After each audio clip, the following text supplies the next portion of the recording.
Here we go. 15 minutes past the hour, slightly late, but of course we are trying to prepare for a special, very special show, the Gnostics. The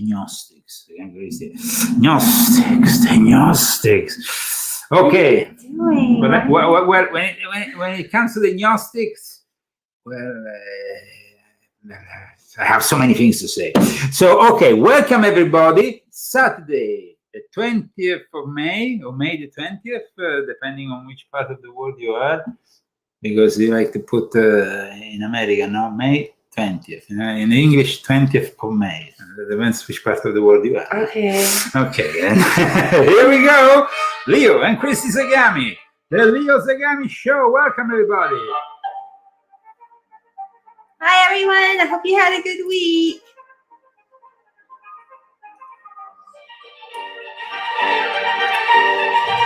Who's here? Who's here? Corey and Corey. Corey and more Corys. Okay, now first of all, Christy. First of all, Christy. Well, special effects. Okay, so first of all, our sponsors. We would like to thank Bruce Codish, Pina, and then Leosvaldo Martinez.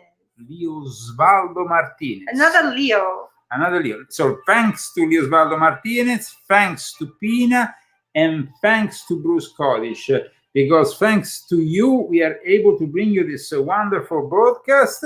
And of course, I will place here on the screen one of the modalities with which you can help us out. I'm talking about, of course, GoFundMe, but we have also Cash App. No, Christy, we have a GoFundMe and Cash App. Cash App, though, is available, as we know, only in America and in Great Britain. So let me put it here on the screen before we start this very interesting show that is going to talk about 2,000 years of history. From the original Gnostics to the neo-Gnostics. The problem here is not really what the Gnostics will like to do, but unfortunately what they end up doing, and their quest for knowledge, which is part of the word Gnostic. First of all, we need to understand what the word means. Christy says she knows nothing about the Gnostics, but in reality, some of the material you studied in the past is part of Gnosticism. So, Gnosticism, gnosis, comes from the Greek word for knowledge or insight. And is the name given to a really loosely organized religious movement, philosophical also, that flourished between the first and the third century after Christ. Some say the second century, but in reality there is a lot of misconception about who the Gnostics really are, if they're good, they're bad, if they are Christian, because that's the thing, a lot of people tend to think that the Gnostics are Christian because they themselves define themselves as Christian.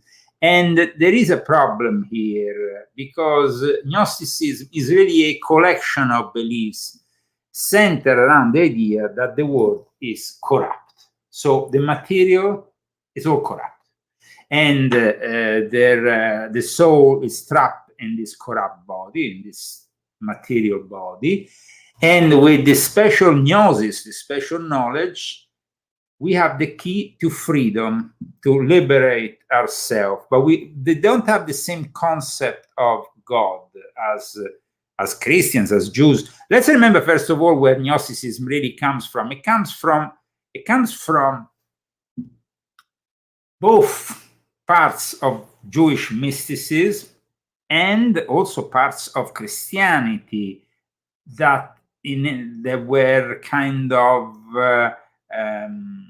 maybe mingling a bit too much with the old Egyptian religion or the old pagans, and picked up certain elements, at times selling them for for Gnostic Christianity, but in reality it was their own thing, at times even putting their own words in the mouth of Jesus, you understand? To make themselves more popular, saying, oh, this is the secret teaching of Jesus. Okay, so there is a lot of misconceptions here, and there is a lot of disinfo. Plus then we have later on the Albigeans, the Cathars, the heretics in general that were, of course, punished from mainstream Christianity with these crusades that killed all of them and actually make them grow in popularity. Then we have elements of the Knights Templars, which were said to practice some form of Gnosticism. But it's in reality, in the last 3 centuries with the Freemasonry, that we have a lot of discussion about Gnosticism, though when it comes to Freemasonry, if we listen to what Tobias Cherton says in this book, and Tobias Cherton, for those who don't know, it is a contemporary author and Freemason. He was initiated in the lodge where I was, in Kirby Lodge 2818. He ended up leaving, of course, Freemasonry like me, but in reality, he also co-founded what became later on the official magazine of the United Lodge of England. Now, when it comes to the Gnosticism, there is something that he picked up here, which is worth citing. When it comes to Freemasonry, here it says that it was to an extent mistaken, for being in some way connected to the Gnostics by esoterists in the 17th century. It was then transformed into one by esoterists in the 18th and 19th century.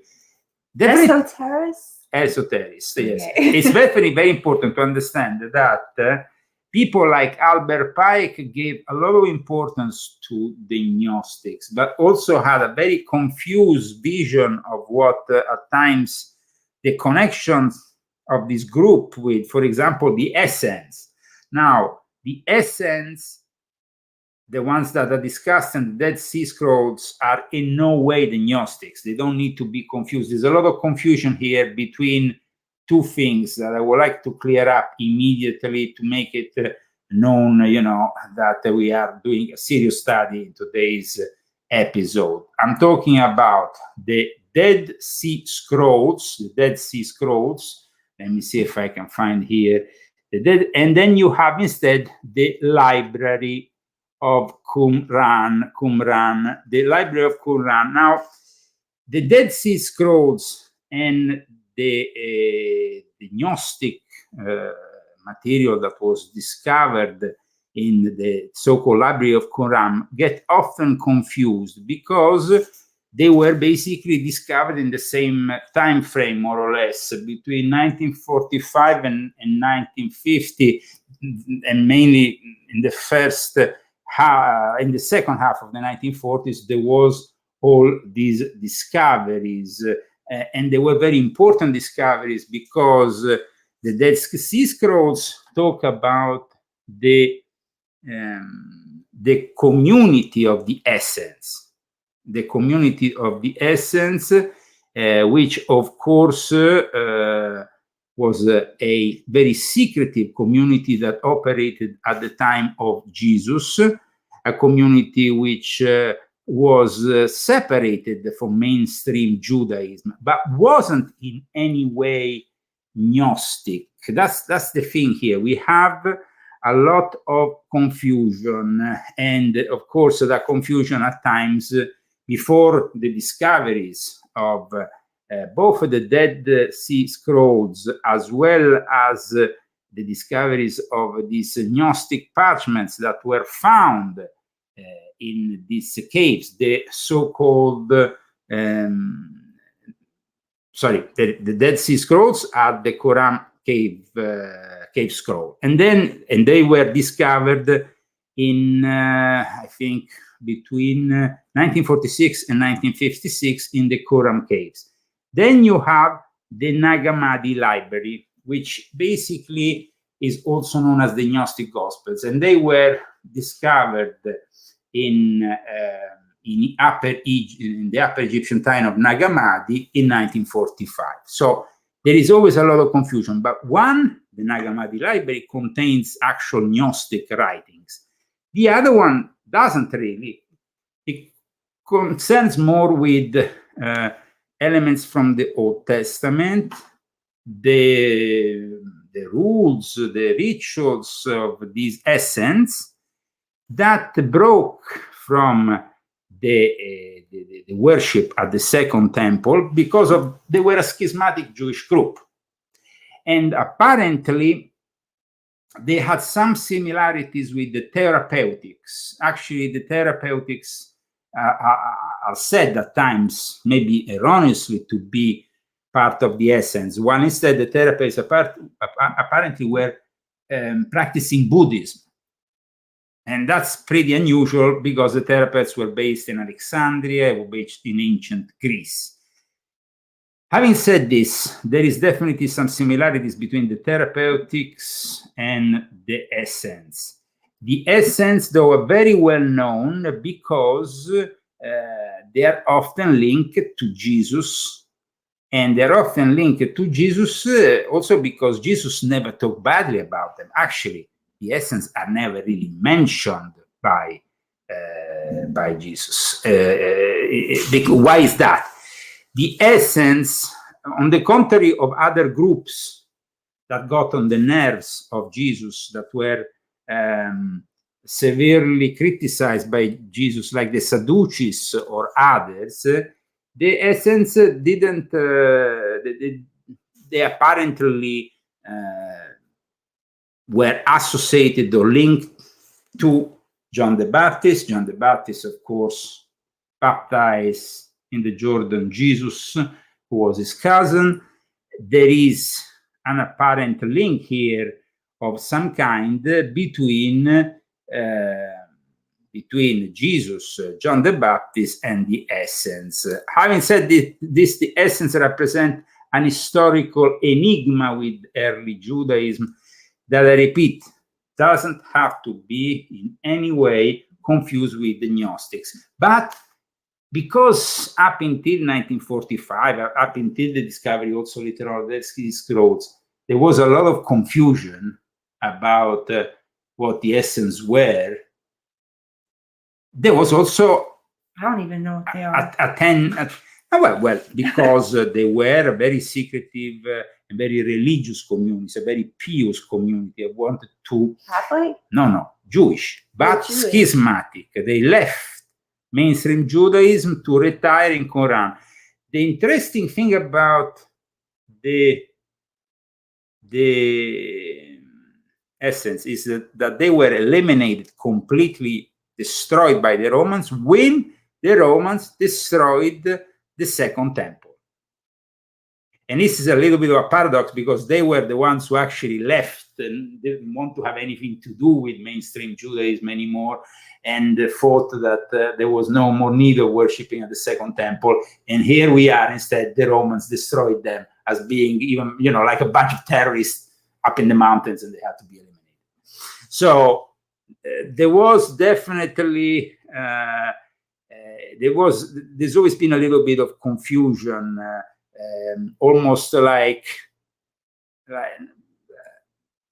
they wanted a lot. I think that a lot of people wanted the essence to be linked to the Gnostics. It would have been good for them to link them to the Gnostics. Instead, the essence are not linked to the Gnostic, and this it's for maybe for them something not, because even in modern, let's say this, we have neo-Gnosticism today, and this is also very confusing for a lot of people, because today we have agnostic churches all over the internet that claim themselves to be Gnostics and whatnot.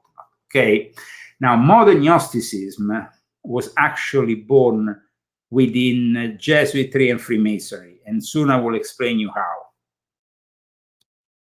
It was born between actually, and in the French headquarters of the Theosophical Society, by sciences, conducted by a guy who used to be a Jesuit, but he masturbated too much. He was too horny, so he had to leave the seminary. And he went on getting... For real? Yes, yes, yes. Yeah, for real, yes. So that went down in history as being the reason? That went down in history as being the reason. This is the guy, of the great masturbator, who then became the founder of the modern Gnostic Church. And why did he become the founder of the Gnostic Church? Because after he left the seminary, because, like we said, he masturbated too much, so he couldn't really take it, and the Jesuits couldn't take it too. So I don't know what kind of masturbator he was, but definitely He couldn't take his own. he was a serial masturbator. I don't know. The Jesuits kicked him out of the seminary. So this guy is Juliet Doniel. Now, Juliet Doniel became a librarian, but also became a Freemason. And he became a Freemason and a librarian who had access also to books that were important, books, old books, you know. But also, this was the period in which he was initiated in Freemasonry.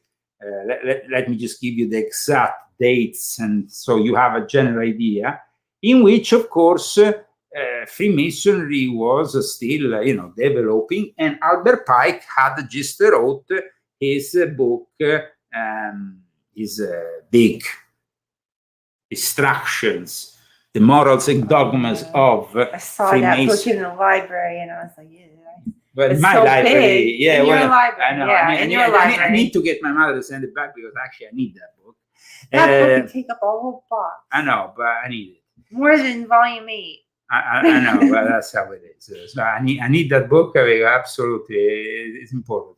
But in any case, going back to Juliet Doniel, before he went into a trance and eventually came into contact with Jesus Christ and a couple of, I think, Albigean bishops, Cater bishops. I mean, this guy was actually communicating with the dead, and when he communicated with these old bishops, then the experts went on the books to see if they were real, because at one point the synod of bishops reunited with 40 bishops transmitting in this science to this guy, and they went and saw that each one of them was in the library and existed, and etc. So it was a bit of a particular kind of situation here. It wasn't just a mediumship. But how, of course, how can we trust mediumship? Mediumship is inherently evil.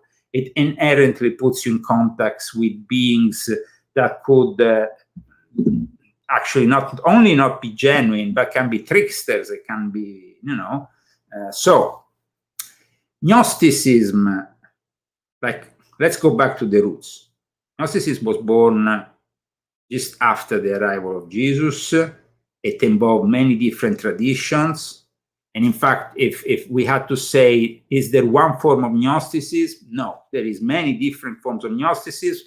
The most popular forms of Gnosticism, which we can mention today, are the Basilidians, the Valentinians, and the Setians. And of course, when it comes to the Setians, we don't have to confuse ourselves with Set in ancient Egypt, but rather Set, as it's mentioned also in the Gospel, I think one of the Gospels, as being in any case an ancestor of Jesus. And of course, here we have also another very important subject to discuss today, which is, of course, also the Gnostic vision of the crucifixion, which is a completely different version, which at times seems to be very much in line with the version of the Islamic version of the crucifixion, which doesn't see Jesus on the cross, but somebody else at the last minute. So here we have, and it's very important to understand all these various group of Gnostics, Christi, because some of them actually had to do also directly with the disciples of Jesus. One in particular is known as being the most problematic one, and it's called Simon Magus. Simon Magus got into a really bad clash with Peter. Peter, of course, the founder of the church, the number one disciple of Jesus.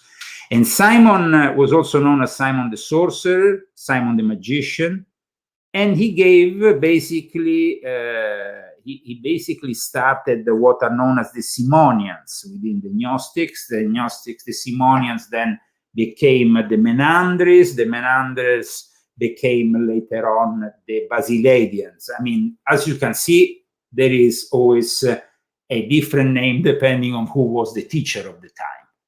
But all of them wanted somehow to still have a piece of Jesus.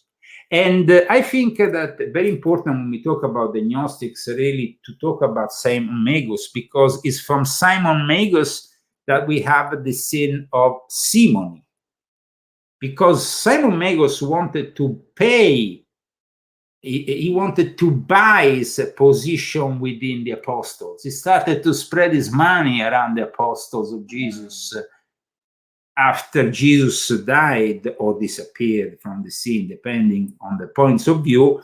And the people, of course, the disciples who carried on the work of Jesus were mainly in the Church of Jerusalem with James, but also were starting to spread with Peter and then later on with Paul around the whole Roman Empire. Well, Simon Magus got in a confrontation with Peter, which is recorded in the Gospel, in Acts of the Apostles. So this is not some kind of hypothesis.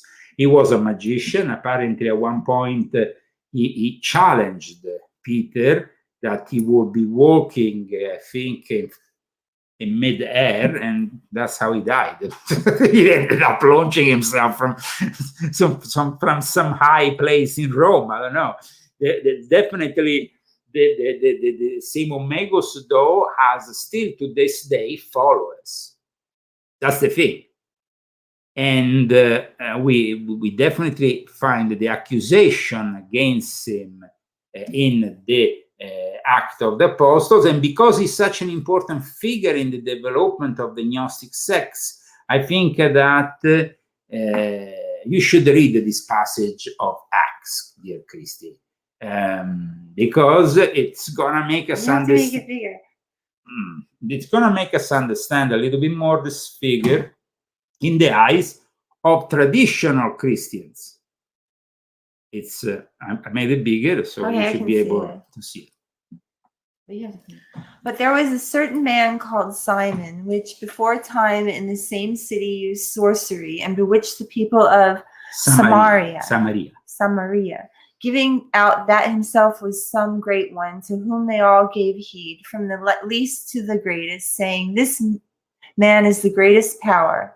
And to him they had regard because the power of God. Of God. And to him they had regard because that of long time ago he had bewitched them with sorceries. But when they believed Philip preaching the things concerning the kingdom of God in the name of Jesus Christ, they were baptized, and both men and women. Then Simon himself believed also, and when he was baptized, he continued with Philip, and wondered, beholding the miracles and signs which were done. Now, so first of all, let's put the air conditioning blasted a second, because of course we are in the middle of a heat wave already here in Palm Springs, and I always tell my wife, you need to put the air conditioning right down, otherwise we're gonna. Thank you for telling me. Otherwise we're gonna be melting. Now, as you can see from the Act of the Apostles, here we have a guy who really tried to associate with the apostles. He tried to get really close to the apostles. And this is how, you know, he gets to be baptized, and he gets in contact with none other than Peter. So let's carry on with this take on one of the fathers of Gnosticism, which is Simon Magus. Now when the apostles which were at Jerusalem heard that Samaria had received the word of God. Samaria, had received the word of God, they sent unto them Peter and John, who, when they were come down, prayed for them, and they might receive the Holy Ghost. This English isn't that great. No, this is the Bible. For as yet he was fallen upon none of them, only they were baptized in the name of the Lord Jesus, and laid their hands on them, and they received the Holy Ghost. And when Simon saw that through laying on the apostles' hands the Holy Ghost was given, he offered them money. So, saying, give me also this power, that on whomever lay hands he may receive the Holy Ghost. So you see, he wanted to really purchase that power. You can't do that. I know, of course we can't. You can't do that. People try to buy everything. People try to buy everything, and that's really the problem. They bought Alex Jones. Well, they bought many people before. They bought Judas, starting from Judas, who betrayed Jesus. So let's go a little bit in these Simonians. These Simonians who had certain beliefs, because here, of course, it would be limiting to say that they were simply Christian heretics, because they were not. They were not. They had a completely different set. Set. First of all, they not always believed that Jesus was a man. They believe in Docetism. Docetism, which after was considered an heresy, is basically this doctrine that the phenomenon of Jesus, his historical bodily existence, and above all the human form of Jesus, was mere resemblance without any true reality. Broadly, it is taken as they believe that Jesus only seemed to be human, but that his human form was an illusion. Now, it's interesting because Docetism, the Illuminati made, Adam Weishaupt made a degree called Docetism for the Docetists.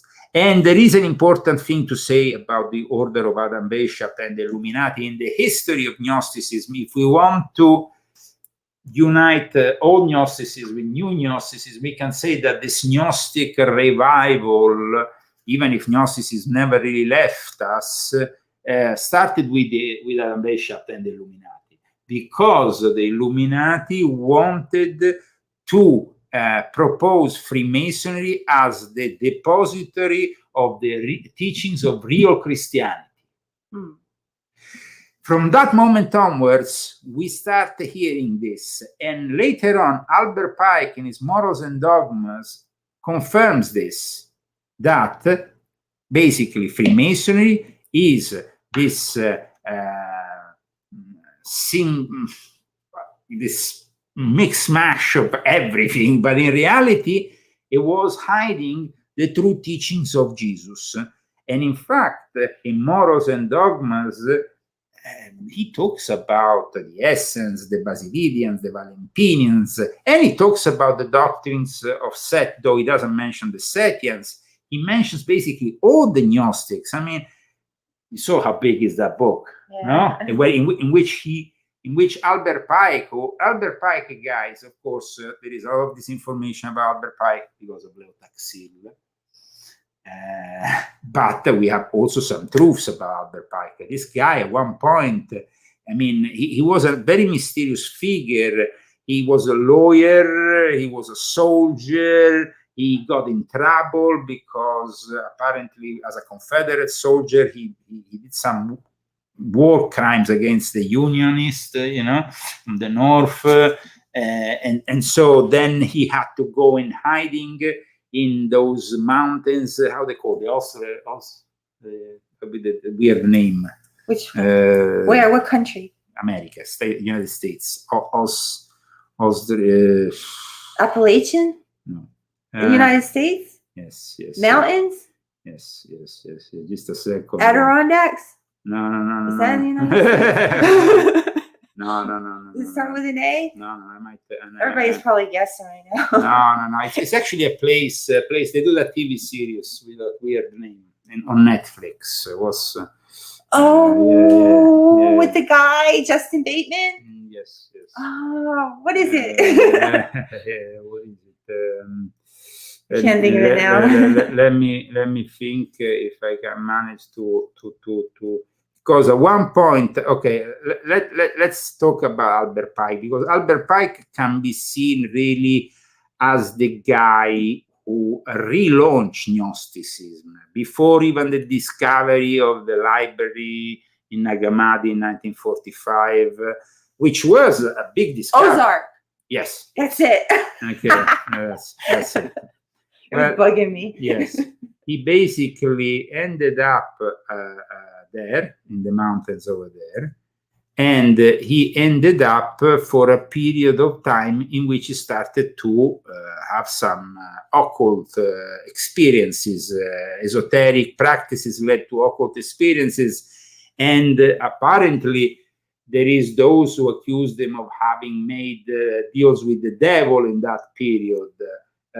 We are talking about a very controversial figure. Of course, those who are in Freemasonry know him because he participated to the reform of the Scottish Rite. He wasn't simply a Mason. He ended up living in the Washington headquarters of the Supreme Council for the last 20 years of his life. He was actually getting the money, a salary, and paid and lived there and ruled the Scottish Rite as the sovereign commander and reformed the rituals.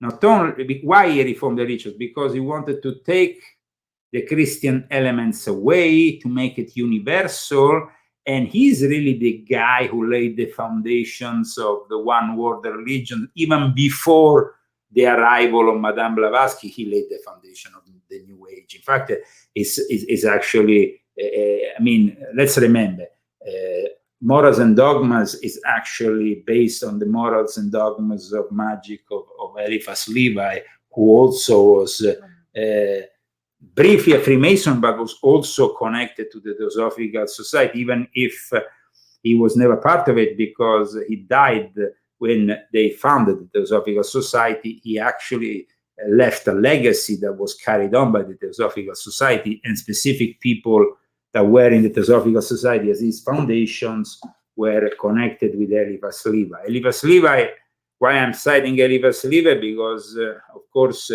he was enormously influential. He's the guy who let's say popularized the word occult. So, at one point in the Ozark Mountains, we have Albert Pike. Rumors emerged during that period that he was in fact conjuring the devil and engaging in sexual orgies.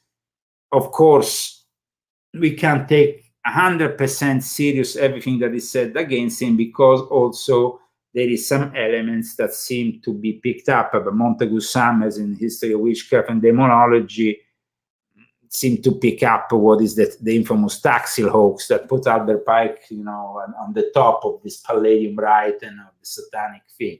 But there was definitely some elements there, because first of all, he never really cited properly in his book, creating a big problem here. He said because he just picked up everything from his memory. In reality, he picked up whole citations from Eliphas Levi's Dogmas and Rituals of High Magic. He picked up from many other authors without ever citing. He said that he could, I mean, you saw what kind of book is this book. Yeah. It's a massive book. But definitely he created a problem without the citation, but he didn't want to claim the authorship. Of the book? No, he just said, I just wrote this as a bunch of notes out of my head. Having said that, it creates a problem here, because of course it's not only the plagiarism, it's the fact that people would like to know more about what he's laying down. No, and the average Scottish Rite student of today is a person that doesn't really have that much time.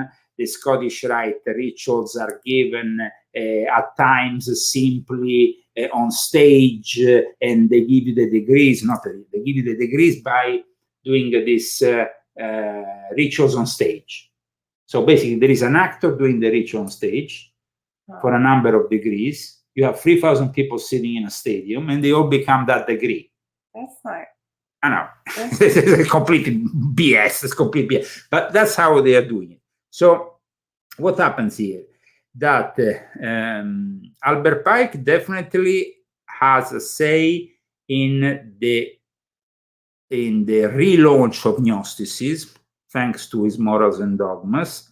And then that guy which we discussed before, that French guy who used to be a Jesuit, was in the Jesuit seminary, but then left because he was a masturbator. He became an archivist and ended up being a Freemason and also having access to the archives of the Grand Orient of France. What does that mean in all this? It means that he had access to morals and dogmas, so he knew very well the Gnostics' importance given by Albert Pike.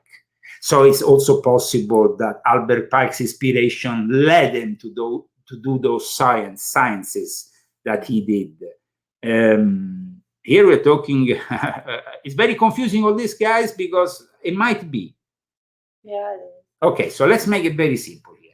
Let's talk, first of all, of original Gnosticism and Neo-Gnosticism, so we don't confuse them. You always write about Neo-Gnosticism. Okay, yeah, Neo-Gnosticism, yeah, of course, because, for example, the OTO was born out of the concept of Theodore Royce of Gnostic Neo-Templars, Neo-Gnostic Templar, New Gnostics. They were calling themselves, the Gnostic church of this masturbator ended up being given to Theodore Royce and to the OTO.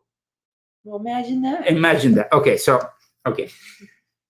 First of all, we have the first kind of Gnosticism, which is, like I said, a collection of belief centered on the fact that there is basically an evil God.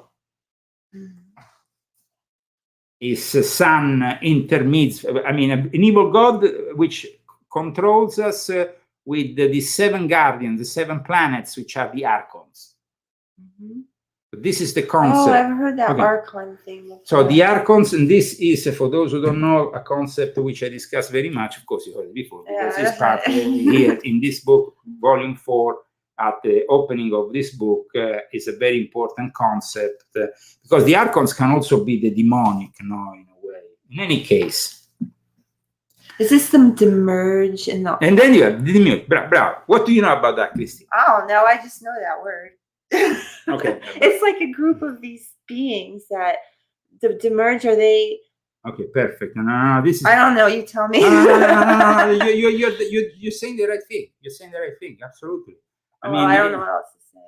So. No, but it's important that we understand these beings, we understand the demiurge. Okay, first of all, the demiurge is, for the Gnostics, this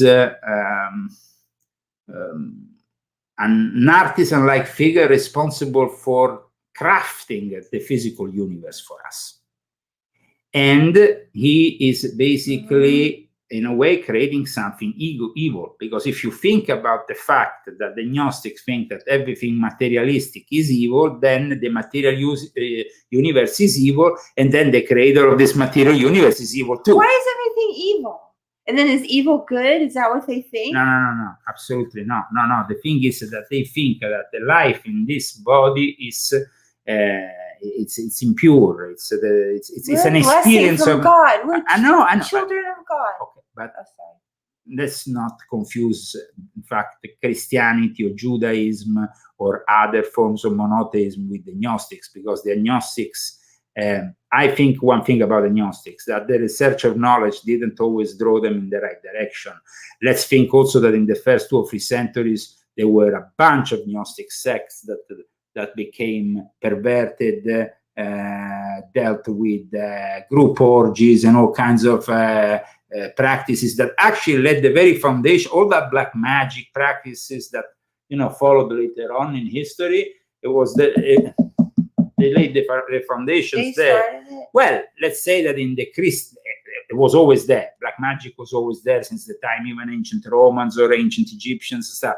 But in the Christian world, let's say that the Gnostic had a lot to do with the spread of black magic.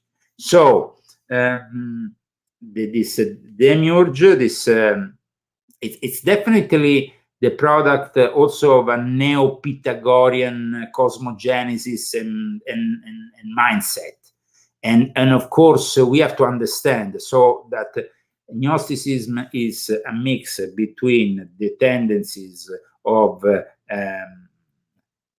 some elements of Christianity, like I said, some elements of Christianity that at times were actually used improperly and used instrumentally.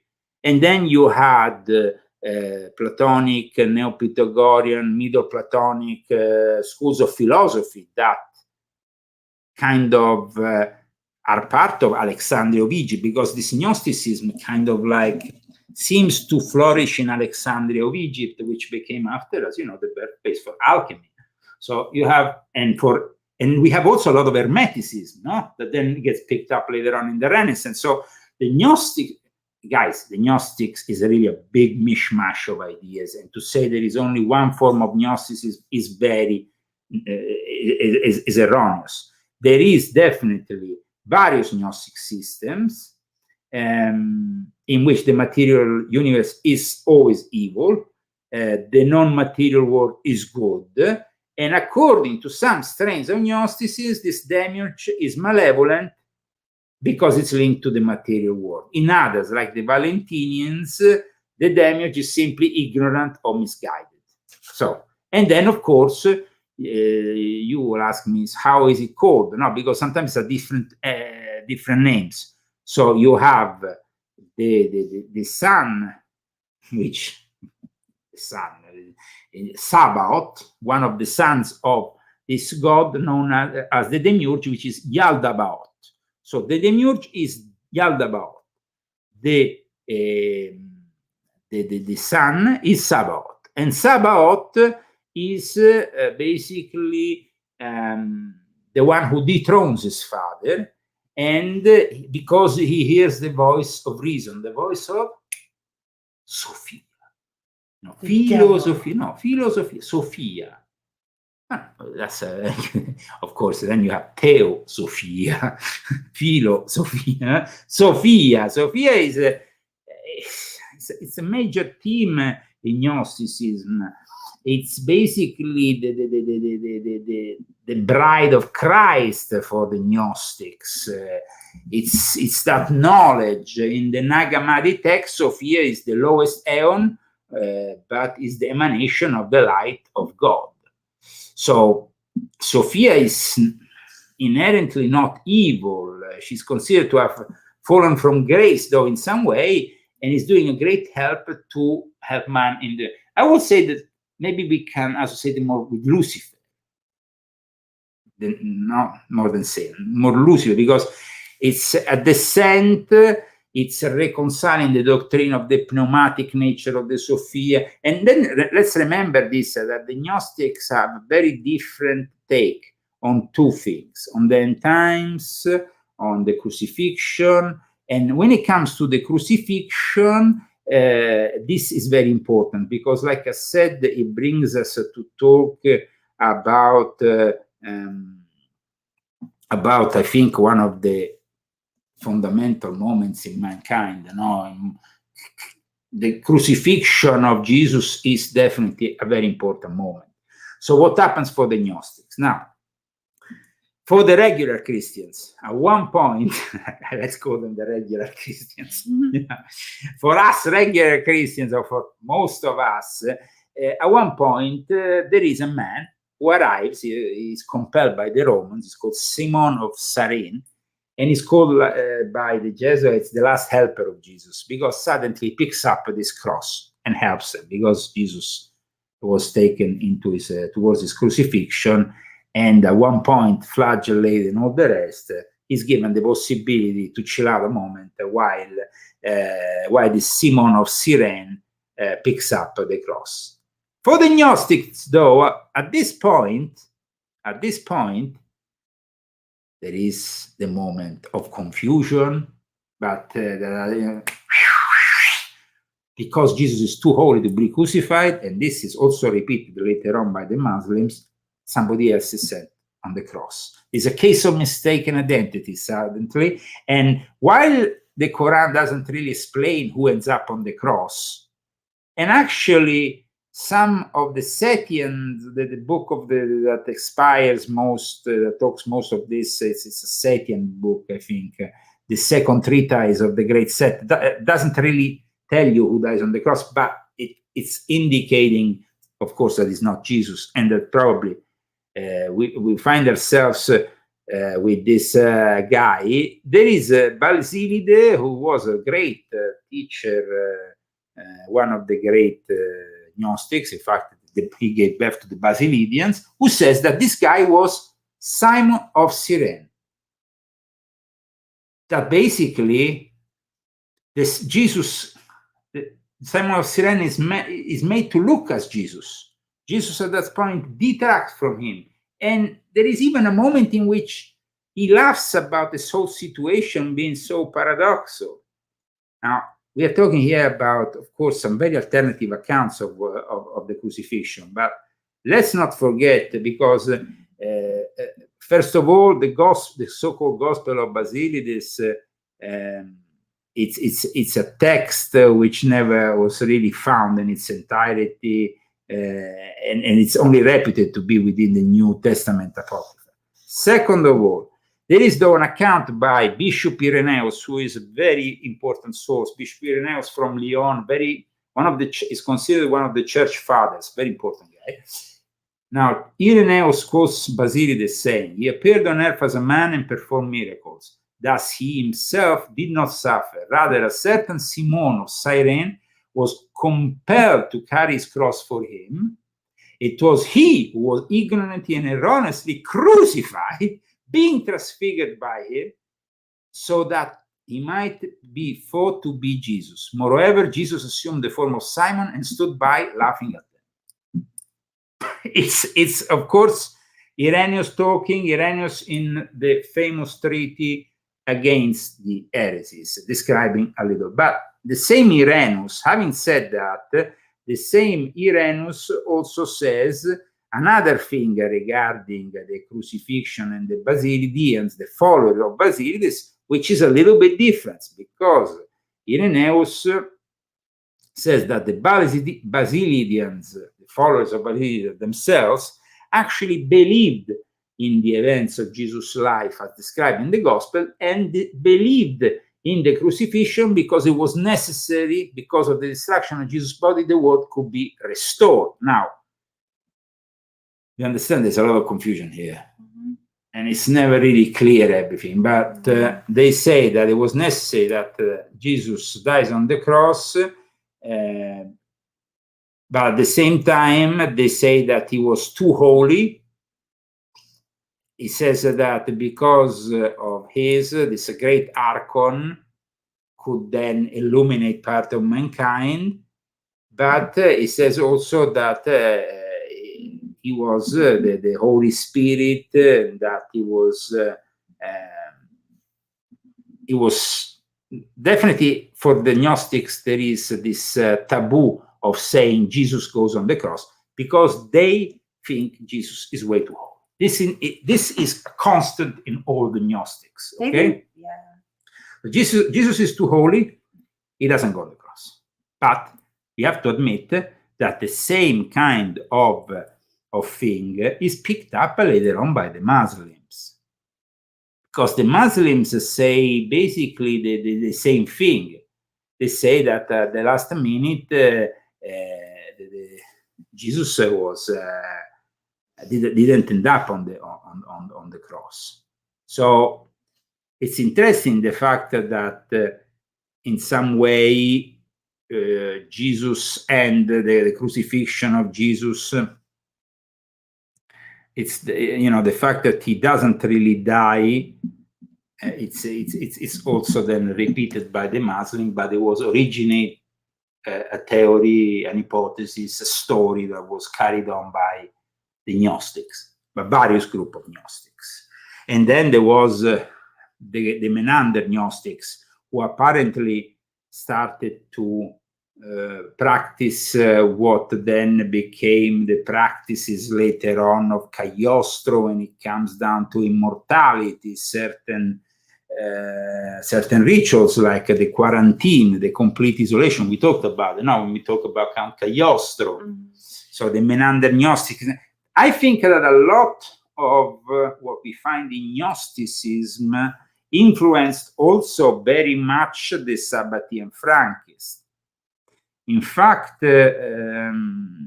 if you pick up those books for me, I have by Rabbi mounted. There is definitely that those two books, you know. Rabbi? Yes, those two. First one? No. Just a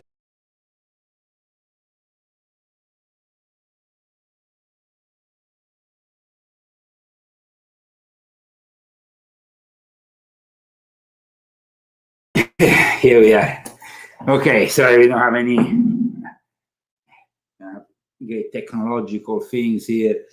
One thing I want to advise you, please purchase volume 4, which is a very good book regarding everything we discussed today, and volume 5, as well as Melody's book, volume 8, which has a very interesting discussion also at the end in the last chapter about some of these influences, you know, Gnostic influence also when it comes down to, of course, the OTO. You have to understand that we have discussed the original Gnostics, but then the original Gnostics didn't really leave that many traces of themselves until these 13 parchments were found in 1945. There wasn't really many writings that survived the Inquisition and the destruction by the Inquisition of every single, but also not only the Inquisition. Before even the Inquisition was born, there was the Council of Nicaea, the Council of Constantinople. All these councils of the Catholic Church, of the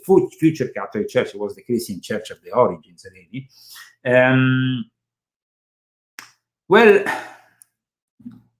every time they made certain approvals and disapproved certain things, they destroyed all those texts. And Alexandria of Egypt was probably destroyed by the Christians to avoid having any material that, you know, we know that there is a lot of stuff in the Vatican archives. Yeah. You know that there's a lot of stuff that could definitely probably blow your mind and probably describe us a different version of the events also surrounding Jesus. But can we believe in a lot of the allegations, in a lot of these alleged truths that the Gnostics keep pushing, saying they have this or this other secret doctrine of Jesus? You have to be very careful here. So, first of all, when it comes to the Gnostics, their origins are still very mysterious. But if we have to summarize them, they are definitely connected to both the original Christians and also those esoteric Jews that, you know, then later on will develop further heresies until they will eventually create the Sabbatean Frankists. So when it comes to the Eliminate the Opiate, volume 1 and 2, here there is a very severe criticism of Rabbi Marvin As Anterman against the Gnostics. He's very severe with them, but that is actually the way we have to be, because sometimes, I mean, from my own personal experience within the Illuminati, all the Illuminati, Freemasons, and so on, they're all connected to these Gnostic churches. I myself was part of Stefan Heller's church in Norway. Stefan Heller is basically a Valentinian, let's say, Gnostic, but in his churches, let's say, practiced a mix of Gnosticism, also due to the discoveries made in 1945 that gave more material to this so-called wandering bishops of the Gnostic faith. But we have to understand that even Stefan Heller lineage originated from that Doniel in France. And that Doniel in France, because of the fact that he originated his whole lineage in this very weird way with the mediumship, we can't really trust. I mean, it's not like, okay, first of all, there is the Gnostic traditions that, of course, make their way within the teachings of certain rites of Freemasonry. But then also we see how Albert Pike, and then later on also John Yarker, at times tend to mix the Essenes with the Gnostics. Albert Pike very important figure in the ancient and accepted Scottish Rite. John Yarker, a very important figure in the primitive Rite in the Memphis and Mizraim, who charted himself the OTO and what became after Aleister Crowley's Prey Ground. The work of this gentleman called Jules Doniel, who between 1888 and 1899 gave birth, restored the Gnostic Christian Church to the world after being kicked out of the Jesuit seminary for being masturbated. Yeah, Egolem the masturbated. You like saying that? Yeah, I just Egolem the masturbated. Okay, now it is alleged that Doniel had a miraculous vision in which he was consecrated, imagine this, by Jesus Christ and two Bogomils bishops. He had all these sciences and these things that happened to him between 1888 and 1890. And then he, at that point, went out and declared that he had basically restored the Gnostic Christian Church to the world. And he was taken seriously by a bunch of very serious esoterists in France, who then became the first bishops. Among them, it was Papus, Gerard d'Encus. Yeah. Now, Gerard d'Encus was consecrated, and then what did Jules Doniel do? You will never imagine what he did. What do you think he does? Jules Doniel, he joins Leo Taxil for a period of time to fight the Satanists in Freemasonry, thinking that everything he had done was wrong at that point. So that's pretty confusing, yeah. But in so at one point though, but in 1895, after of course Taxil had communicated it was all a scam later on. Now at one point he comes out. We discussed this. For all the things, I would like the people who are following today to watch again the episode on alchemy and the episode on Leo Taxil, so they can maybe understand more. Jules Doniel became famous also with another name. He gave himself the name of a Polish Jesuit, and he wrote a text against Lucifer and against the Satanists in France. But then he went back. Papus said he wasn't sure about things, and then at one point he re-embraced, and he went back into the Gnostic Church by 1900. The Gnostic Church at that point had the Église Gnostique of Tao Valentin II, because also in one of these sciences, I think they communicated his name, Tao Valentin II, because Valentin, from the Valentinian tradition, he was communicating his name. Now, Theodore Royce, in 1908, there was a conference in Paris. There was Papus, there was Theodore Royce, there was Arno Krumheller. There wasn't Aleister Crowley, but there was all the future leadership of the OTO, and basically they were all there in 1908. And at that point, Theodore Royce had received he had been nominated bishop of this tradition. Let's not forget that all these people were a little bit.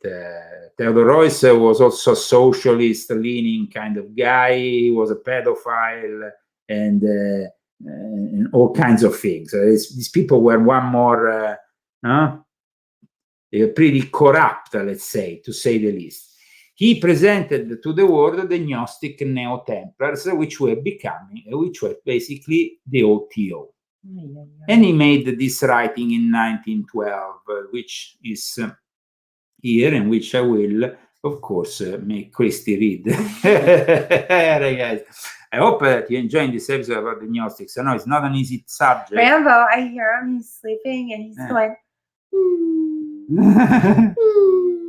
Okay. When he's sleeping, he's like dreaming. He's enjoying it. Yeah. I hope. Well, he's not having the guy that dreams that this guy has. No. Jules Doniel. Okay, so these are the Gnostic Neo-Templars, the OTO presented by Theodore Royce in 1912. Okay, the Gnostic Neo-Templars, Theodore Royce. 1912, St. Augustine writes here. Okay, can I just read? What one now calls the Christian religion existed long before Jesus Christ appeared with the ancients. The New Testament. So, what one calls the Christian religion existed long before Jesus Christ appeared with the ancients. So, you understand here, they kind of like tend to minimize the importance of Jesus' revelation to the world. Jesus is simply bringing back what's already there. Okay?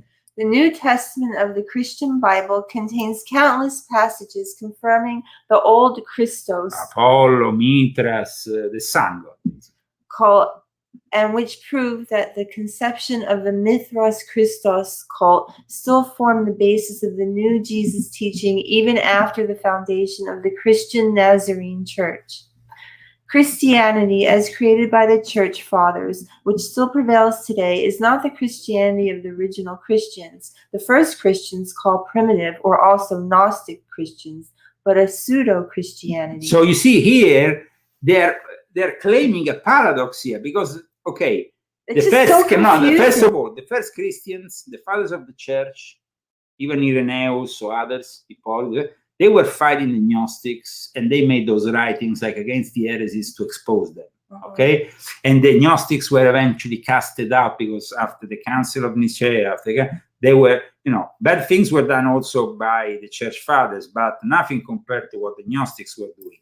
So the Gnostics were casted away, and then we have the rebirth of the Gnostics through this former Jesuit student who becomes a Freemason, becomes a librarian, becomes a spiritist, because it was very popular after Allan Kardec, 1850, the birth of Spiritism. So, Spiritism had gathered momentum. And he became the medium of choice for the occultists of France who wanted to relaunch this Gnostic Christianity. However, when we see what this Gnostic Christianity became and who then picked up this legacy, we see that, you judge the fruits by the seeds by the fruits. No? Right. Yeah. And so the fruits, what was? Aleister Crowley? That's not a very good fruit. That's a rotten fruit right there. That's a rotten fruit right there. So here we have the Gnostics that are compared to Johannite Christians, because also there is this other thing, the Johannites. You see, before the relaunch of Gnosticism by, of course, let's say immediately after the relaunch of Gnosticism by, because the Illuminati were fixated with Adam Weishaupt in teaching and proposing themselves as the real Christians, which is, of course, not true. But they also wanted to trick the lower levels of the fraternity to believe that they were doing the right thing. Then, you go up and up and up the ladder of all the various degrees, and in the end, what do you become? You become your own God. You become the man God. You become a communist with no God. Now, the essence, I think, became popular is in the eyes of Adam Weishaupt and later on of all these other people, including Albert Pike, because they were also, let's not forget, an extreme form of communism, an early form of spiritual communism. Everybody was dedicated to spirituality, and at the same time, they would take on their community new people that were not part of their community rather easily, and include them even if they had very checkered past. And everybody was the same. It was like modern New Age community, all dressed in white and all the same, because that's communism. That's communism, and was also the birth of New Age.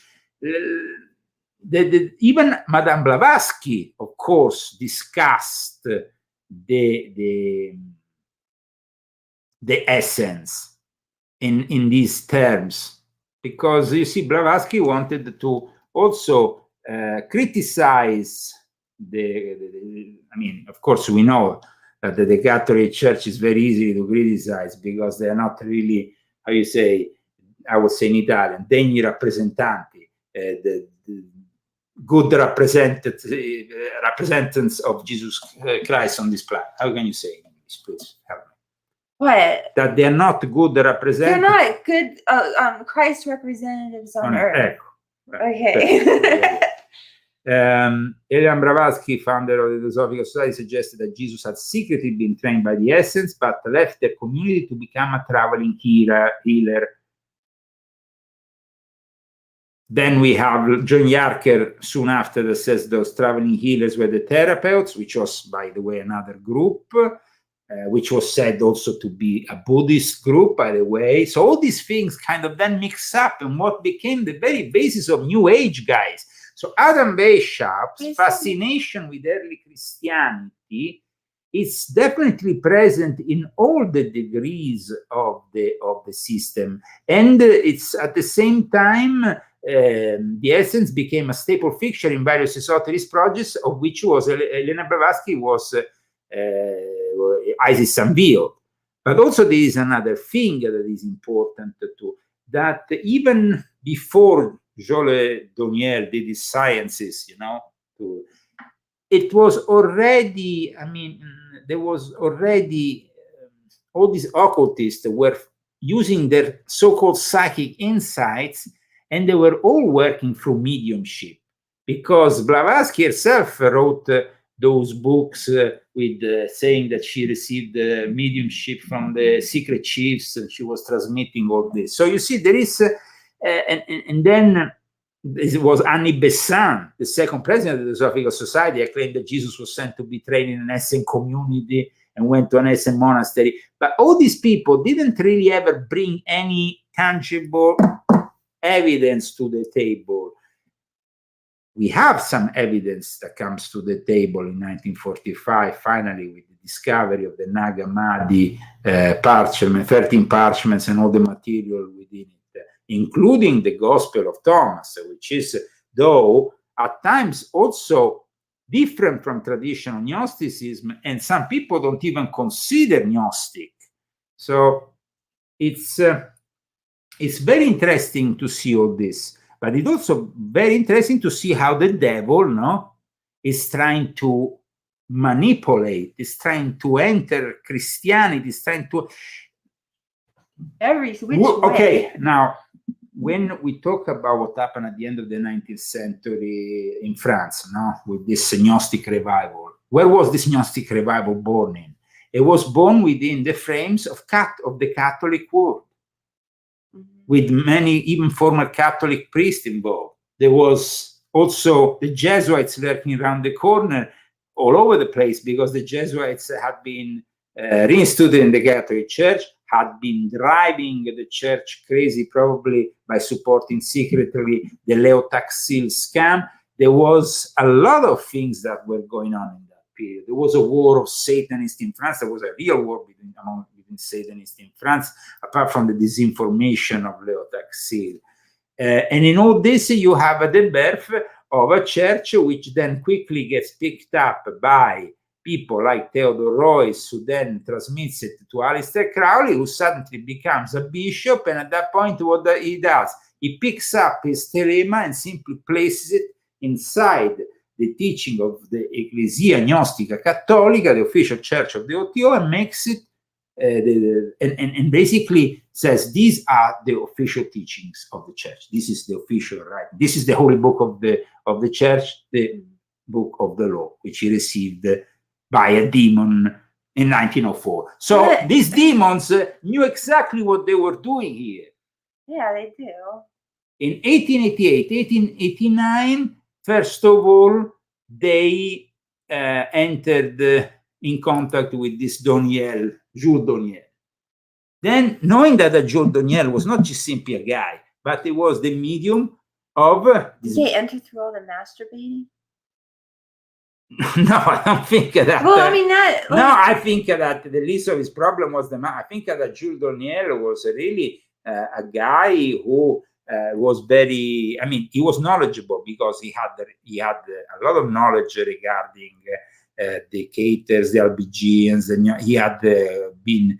So when he does these sciences, are we sure he's actually transmitting something channel, or he's transmitting something that he previously had studied within his studies? Yeah. We don't really know that. So, you know, so Doniel renamed himself Tau Valentin II, consecrated several bishops from the L'Église Gnostique, and then through the Martinist Order of Papus, through all these various Illuminati groups of the time, Theodor Reuss, who had just participated to the relaunch of the Illuminati with Leopold Engel, and then with CANALE founds the OTO. I mean, definitely, this is not a coincidence. And I mean, when we have a Jules Donier, I mean, this is a guy, a very interesting figure, to study also.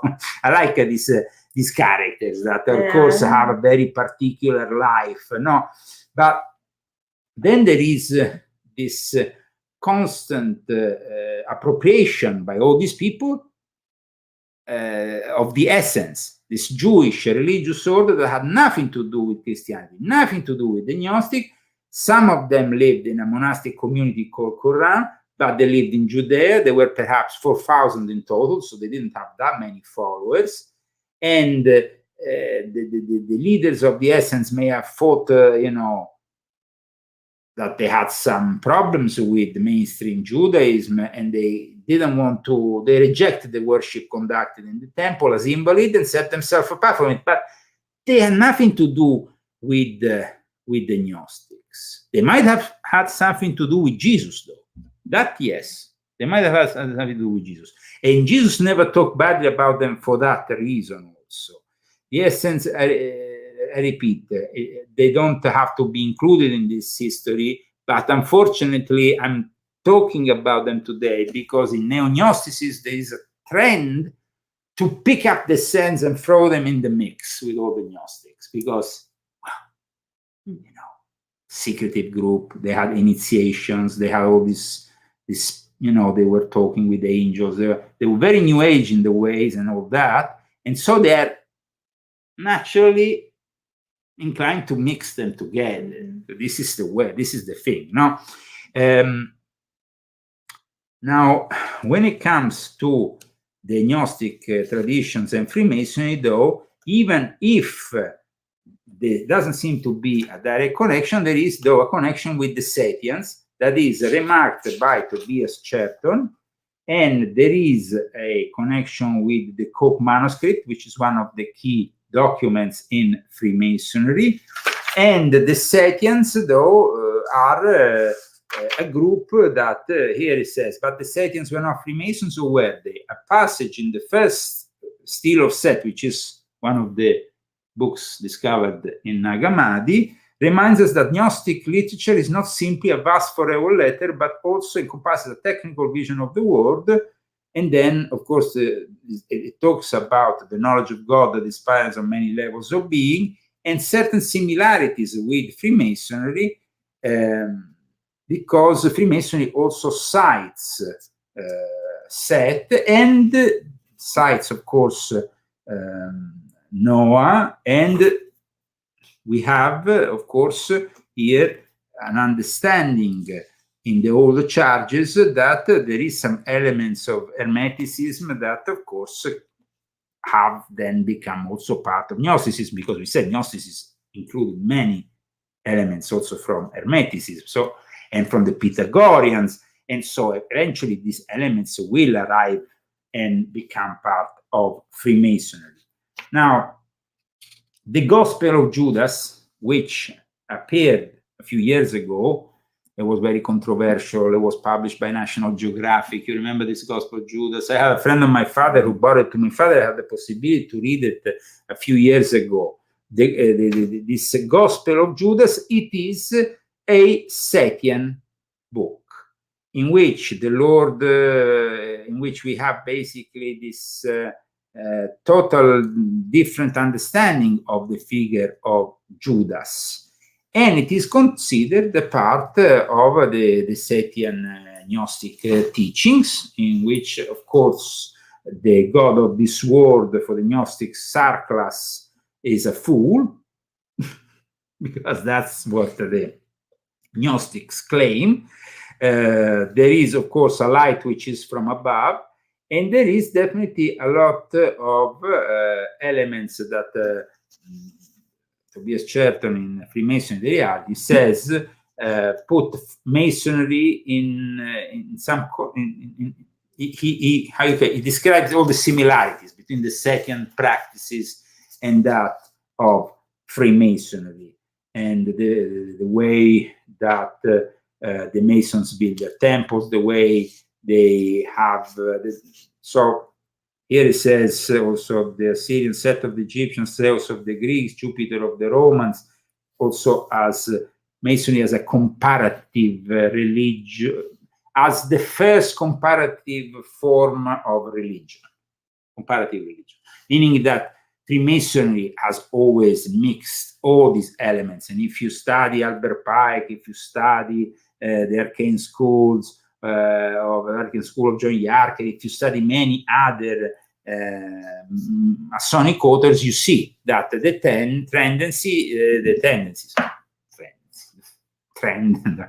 tendency is to mix, no? No religion, of course, like Bruce said, owns God, but of course here we are talking simply about what the Gnostics thought, because the Gnostics also have this problem. They are very elitarian. They thought that the truth could only be given to a few people. One of the things that I noticed in the writings of Albert Pike was the admiration that he had for the way the Gnostics initiated only a limited number of people into the high degrees, while instead they initiated most of the people in the lower degrees. I also notice how, for example, Albert Pike depicts the similarities between the 3 degrees that are present within the Basilidians, the followers of Basilidians, or other Gnostic traditions. The similarities also with Freemasonry, of course. But this is, like I said, today a show to make you understand how the Gnostics and the Neo-Gnostics, in the end, unfortunately, have created the basis for modern Satanism, for New Age, for everything that is going wrong in this society. Now, we don't want to condemn anybody that thinks differently from us, because everybody, you know, for me, you can believe that the pigs fly. I don't care. After the launch of the Order of the Illuminati, the Leviticon also appeared amongst the temples, and initially it was accepted like a gospel, like all the others. And the Leviticon, it's definitely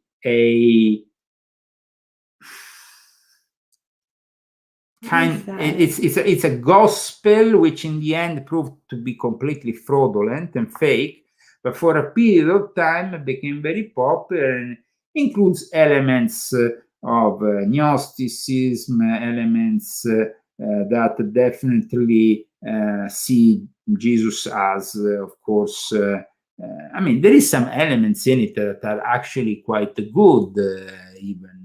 There is not such a Gnostic take in the end. There is still a more concrete take of Jesus as a rabbi and all the rest.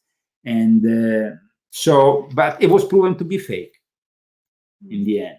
So, but for a period, a bunch of Knights Templars started to follow this text. So this demonstrates, you know, some people are very gullible.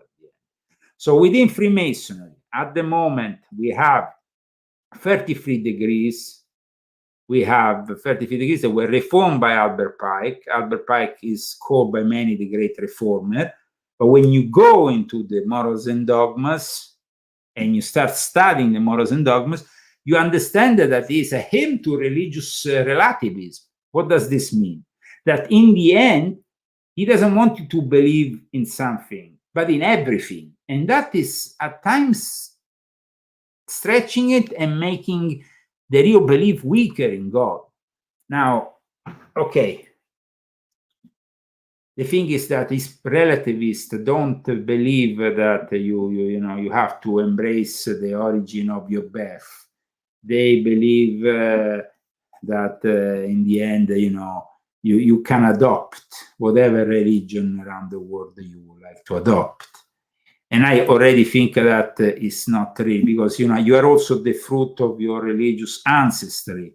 And so you need to respect that, you know, if you are born within Judaism, completely Jewish, of course you are facilitated, but you are also naturally drawn to Judaism, the same Catholicism and other forms of Christianity, or Islam, or any other religion.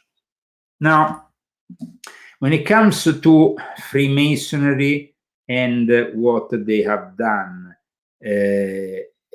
Freemasonry was born in 1717 in its present, you know, form, when the lodges that already existed, so Freemasonry was already there, but in this modern organization in 1717, then they gave themselves these constitutions. Of course, these constitutions were written by Reverend Anderson, who was a reverend, so was Christian, and fundamentally had a Christian base to it. It was actually recommended to be a Christian in the 18th degree of, actually was obligatory. In the 18th degree of the Scottish Rite, was obligatory to be Christian if you want to join the 18th degree in the Scottish Rite, until Albert Pike came around. This should give you an idea. Albert Pike compromised the Christian degrees of the Rite. He completely reworked them and rewrote them simply because he wanted to open to every other religious member, you know, a religious creed. Let's make the Rite the number one right by accepting everything.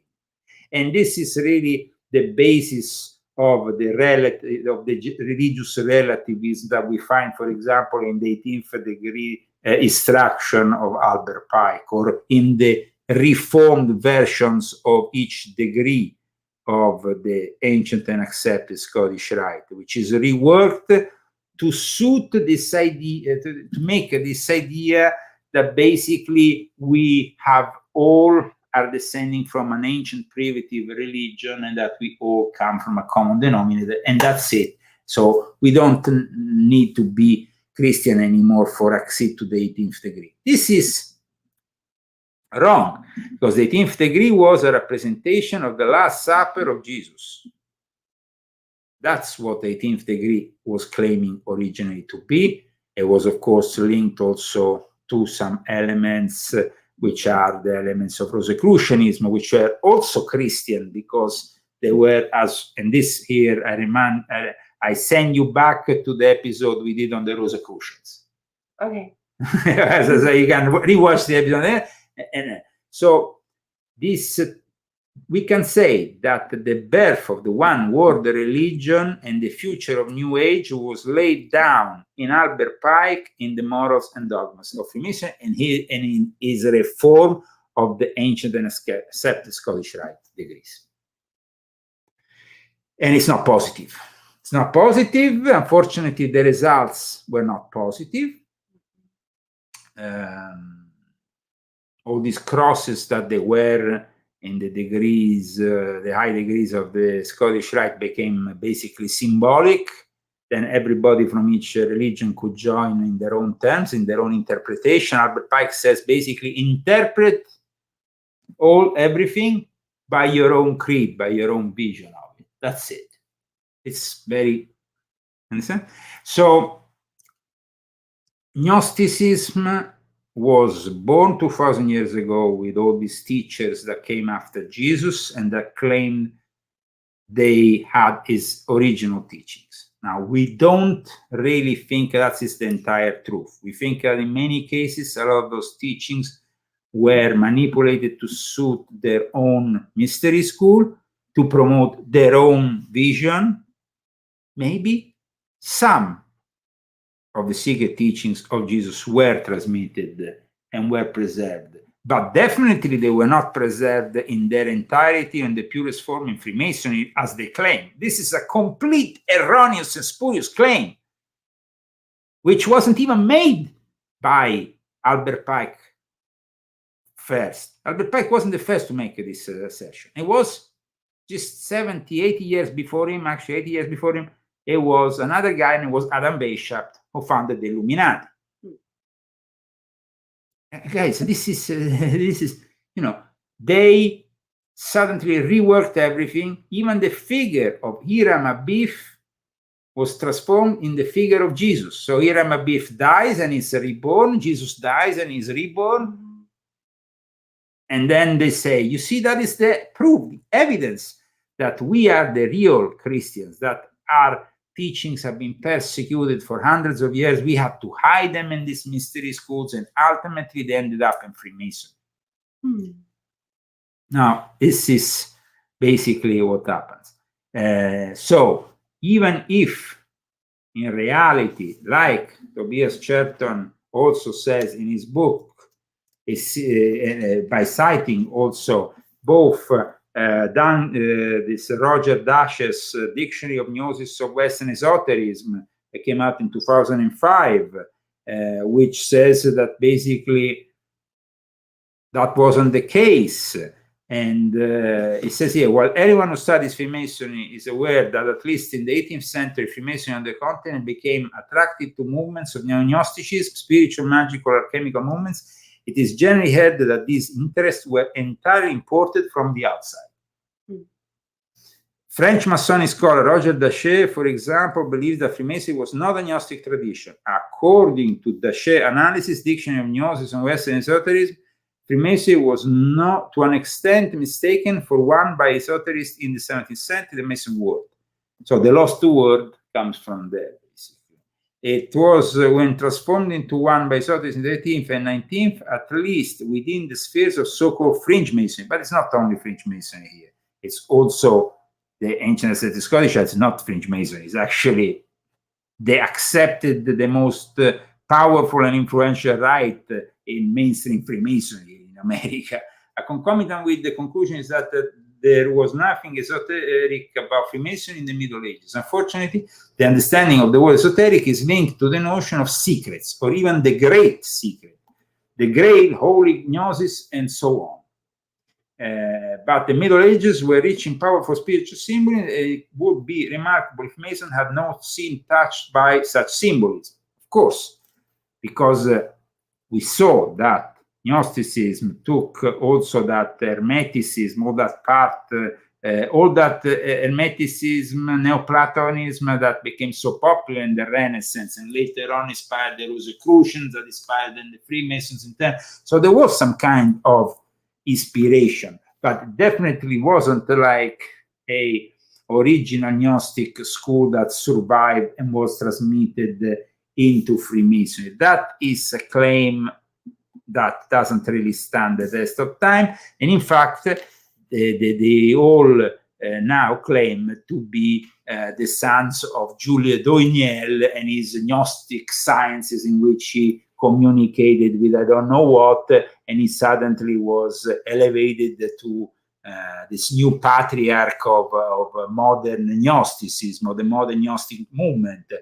You have, of course, within the modern Gnostic movement also many different, they pick up what they want, they leave out what they don't. This is my own experience. Aleister Crowley, of course, then made Telema part of this new Gnostic movement. Of course, and this I have to admit, traditional, between brackets, Gnostics that come from the Église Gnostique that was received mediumistically by Jules Doiniel, not always accept Crowleyanity or his own form of Gnosticism. There's very few that do. They say, oh no, but that stuff is too much, that stuff is not really our kind of thing. So the Gnostic revival, though, like we discussed today, that happened in France, that happened in Paris, which, like I explained in volume 6.66, where is it? What is Paris in this book, Isti? What? It's the place where they did the first satanic mass in history. It's a place where we have all the Satanists. So no coincidence that Satan decided to have Doiniel consecrated through a spurious spiritual experience and not a line of apostolic, a genuine line of apostolic succession. It's also important to understand that this Doiniel guy was definitely also the typical product of his time. he did these sciences in what was the freshly opened headquarters of the Theosophical Society in France. So the Theosophical Society is, like I explain in my books, even in my latest book, Volume 8, I explain how, but in all my recent books, I have explained this concept that without theosophy, there will not be modern Satanism. Modern Satanism is basically born out of theosophy. So all this is, I mean, my own personal experience within the modern Gnostic churches was really incredible, guys. I remember one day, because I was, when I was in the Illuminati, I was very active in all these things, I even celebrated a Gnostic Mass myself at one point. Was there any naked people? No, but once I had this guy, this 11th degree, this Coronzo guy, this guy who was a bishop. He was actually Runa, I think. He's actually, Koenig talks about him in the OTO Phenomenon. And he was a friend of Michael Aquino. He celebrated this Mass, invited me. I went there because it was holding the headquarters of the Gnostic Church in Oslo, which was used by, at one point was used by different branches of Gnosticism. So I went to see this Gnostic Mass, and the guy showed up with his parchments on a naked body. Ew. The parchments of a priest, so you couldn't really see much because they cover most of the body. But he was naked? When you see on the side, you could see he was naked. It was like, I thought that was really hilarious. I bet you were laughing. I was totally laughing. I had even a Gnostic Mass celebrated for my birthday in that church. I mean, it was definitely. Did you join like everything? No, but. Were you ever Buddhist? No, I didn't join. I was part of the Illuminati. Have this very close link with the Gnostic churches, and they are fixated with all the various Gnostic lineages and stuff. Even if they're all spurious, even if they all come from this Doniel and they're all BS, but they all wanted to have the various lineage. No, I have this lineage, I have this other lineage. I collect. They were wandering. It was known as the phenomenon of the wandering bishops.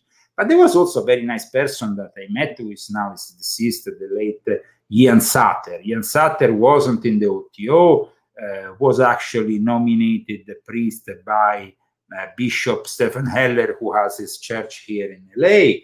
And he was a very nice guy who studied very seriously Gnosticism, who had a very serious library in his headquarters there in Oslo, so I could accede his headquarters, study in his library. I went to his masses. They were very respectful, but done very properly. They were done behind the veil, I remember always. He had always this tradition of covering with a veil when he was celebrating Mass. The Mass was celebrating like the Orthodox or the traditional Tridentine Mass with facing, not, the priest facing this way, but the other way. And Stephen Heller instead gave me the creeps when I met him and came to Oslo. Yeah, he talked. He's some Austro-Hungarian guy, I think, but he talks like a Nazi, basically. And I talk about in Volume 3 of my Confessions. I show actually a picture of his church that at one point went on fire here in LA. In any case, these people within this Gnostic world were really weird because they could be proposing themselves dressed up like a Catholic priest, and they were actually hanging out at times with Catholic priests. And then you will find them involved with occult rituals, Satanism, voodoo, all kinds of things. I mean, look, Nikolai Frisford, he was a bishop. What? Of various Gnostic traditions. He had a whole thing. Then you have Michael Berthiaud, the bishop of the Goronzon Club in Chicago. It's just so evil. I know, it's some far out. I'm sick of it now. Let's say this, that the Jesuits then, of course, intervened and took control of all the Gnostic lineages after Julius Doniel did that. Every single lineage was infiltrated. In the early 2000s, I think, they broke into the headquarters of the Église Gnostique in France because they were trying to get, imagine, documents. They were so obsessed. I mean, obsessed with what? It was created by a guy who claimed he had some sciences and with Jesus and a couple of bishops. I guess that what really made a credible guy out of the patriarch Tau Valentinus II was when he, in this science, he communicated with 40 different bishops and he gave the names. But everybody who has a good memory, who studies from the books, who is a librarian, who can have access to all the books and can study all those names, no, he has a good memory, he studies all those names. I mean, we have to also be very careful because the sciences always have their problems. In any case, Albert Pike was also very much inspirational for modern, for neo-Gnosticism, for the modern Gnostic movements. Albert Pike, I think, was the guy who really gave the kickstart. Without him, probably there would not have been all that. Yeah. And would have been probably a fortune, because we will also have avoided an heresy like Aleister Crowley, bishop, who even communicated this 12th degree in which he communicated only to one person, Crow, I think it was called William Crow, from his own church and all these things. They were a bunch of Satanists, whatever. In any case, one thing is for sure. I remember in the 90s, in the early 2000s, I met online this, I was one of these member of these Yahoo groups, Gnostic groups. We had groups and people could, it was different. You didn't have forums online, you had emails. People were part of this chain of emails, no? Mm-hmm. And I was part of this Gnostic group, I remember. And the guy, the head, was a communist from the Italian Communist Party, Massimo Coriandro.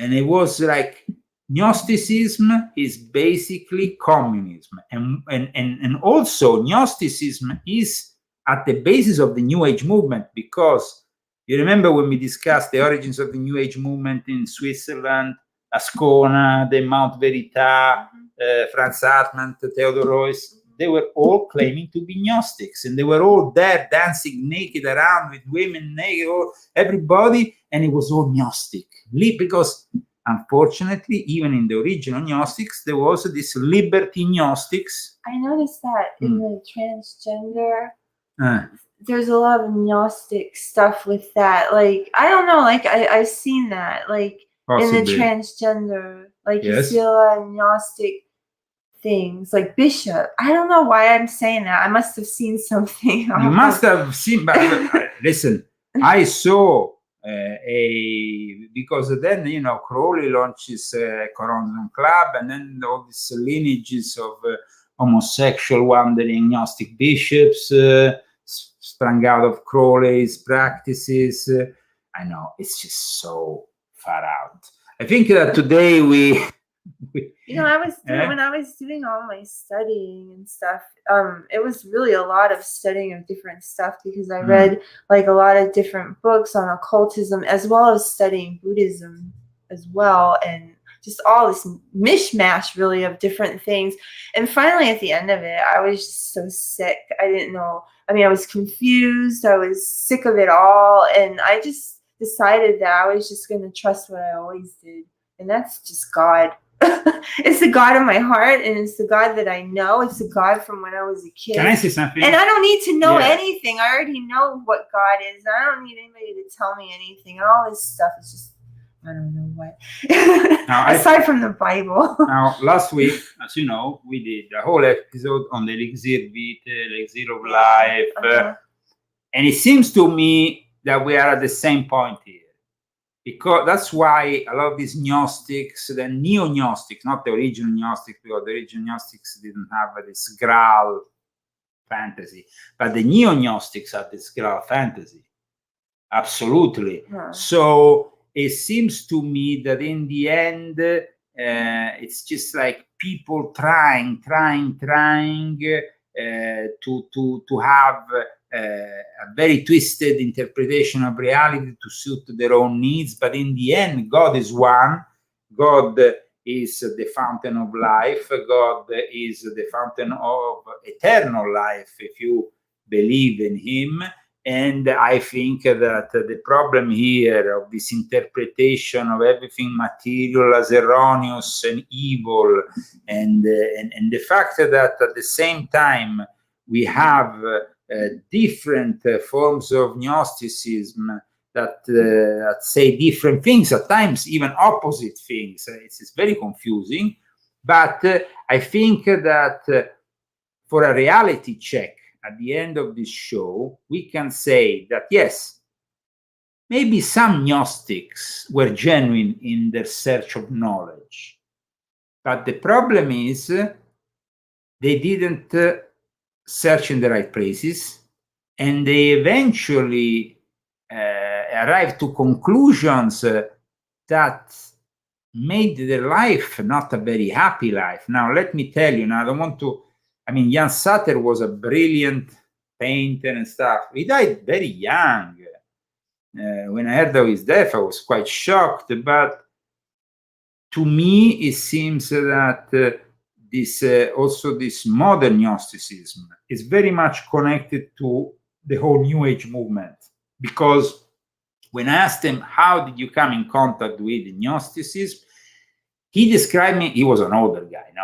Mm-hmm. And he was just a hippie from the, one of those hippies here in the late 60s, all into spiritual stuff, Buddhism and whatnot, and the gurus that came here for the first time in the West teaching us yoga and all that thing.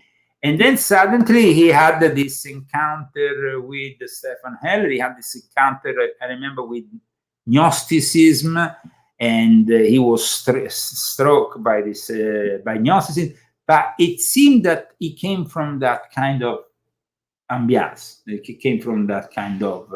He was in search of something that he found in these teachings, but I don't really know if these teachings are the answer, because it seems to me that we have to at least have some evidence in our hands. And yes, of course, if the evidence is the Nag Hammadi parchments, there is a lot of material to study, to evaluate, and all the rest. But at the same time, we need to be a lot more realistic, and we need to leave all those psychic insights or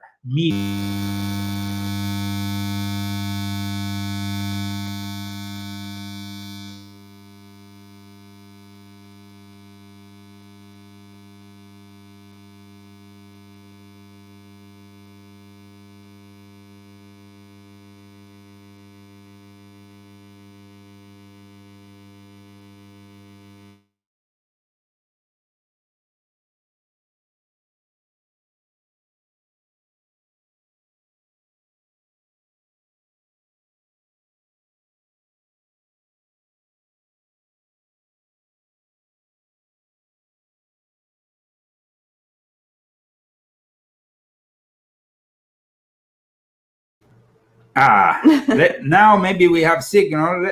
Let me see. Let me see.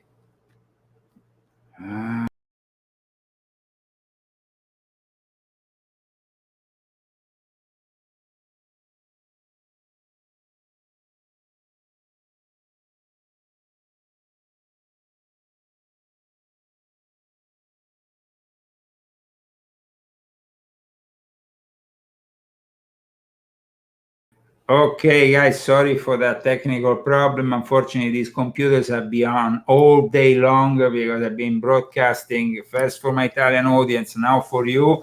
And we are almost 1 hour and 45 minutes into this show. So we want to thank, of course, everybody. But before that, Christy, you were saying something. I totally forgot what I was saying. No, you were talking about mediumship as an evil. We can't trust the product of mediumship. Because, I watch all these shows And they're about like all these people that claim to be messiahs. Like I saw one yesterday, and it was called the family. Yeah, the famous family in Australia, which, by the way, Julian Assange had some connection to that group, which was giving LSD to the children. I mean, it was crazy. It's just that it's from this mediumship that they get all these ideas, and of course the devil is going to say he's God, and of course he's going to tell you you're God, and of course all these things. Like for example, some of these Gnostic groups just came around saying, I'm going to exorcise all the archons, and then suddenly they formed a new group, or I will interpret this in a certain way because this will free us from all evil. But we are all inherently evil because until we live in this material world, or all the kind of things that, let's remember one thing, the original sin. If we need, if we call ourselves Christians, we believe that the baptism clears that original sin. Now, the Gnostics are not really clear on that point. They've never been clear on that point.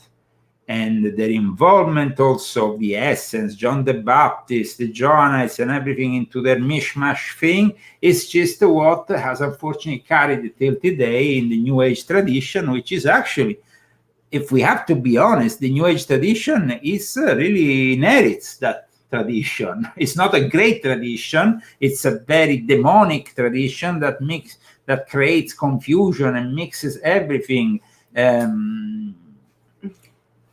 No? Yeah. So mediumship. So the fact that originally there might have been some people in contact with the apostles, in contact with Jesus, who maybe had some kind of teachings that the fathers of the church were scared about, is possible, including reincarnation, because I think that is a topic that definitely we have evidence the church tried to bury, and they eventually managed with the Council of Constantinople. But apart from that, and the fact is definitely there is some hidden knowledge about Jesus and who he was and not was, that's probably hidden in the archives of the Vatican. Yeah. But the Gnostics and everything that is ascribed to this Gnostic belief, well, that is a different thing. And it doesn't always lead to the positive outcome that, this communication, also this encouraging communications with, for example, with the angels in the New Age tradition is typical of all this. And also we see that Freemasonry. He's awake. Okay, pick up a Rambo, because we are definitely closing with our sound and with. I think he's ending the show now. So. Guys, I hope you enjoyed today's show. Remember, the real knowledge. Look who it is. Here is Rambo. For me, I'm in peace when I'm with God, and God gives me all the knowledge that I want, and I'm really happy with that. I also think that the elitarian view the Gnostics have, which is always, like we know it all and we are the ones in charge of these secrets. Well, it doesn't stand what the gospel says. Know the truth, and the truth should set you free. The truth should be for everybody now. And the meek will inherit the earth. Absolutely. So take care, guys. I hope the show was appreciated. You can help us with GoFundMe. You can help us with Cash App. We will be back next Saturday with more in the Exploring the Illuminati Occult series. This was part 20, the Gnostics. Bye, everyone. He's escaping. Purchase the books, Christie's books. Here they are. My books. Here they are.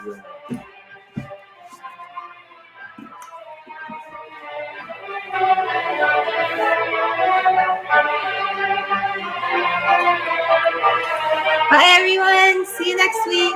Thanks to Pina. Thanks to Bruce. Thanks and Leoswaldo Martinez. Thank you, sponsors. Gracias. Grazie. Should we actually play the applause for our sponsors, as they have been so kind to us? If you insist. Yeah, we could, but I don't find it. I don't have it here. Get with the program. I had it in the Get with the program. I had it in the other computer. So Bye, everyone. Bye, everyone. Have a great weekend.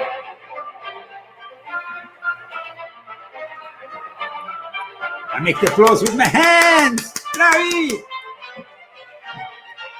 That's all, and a little bit more.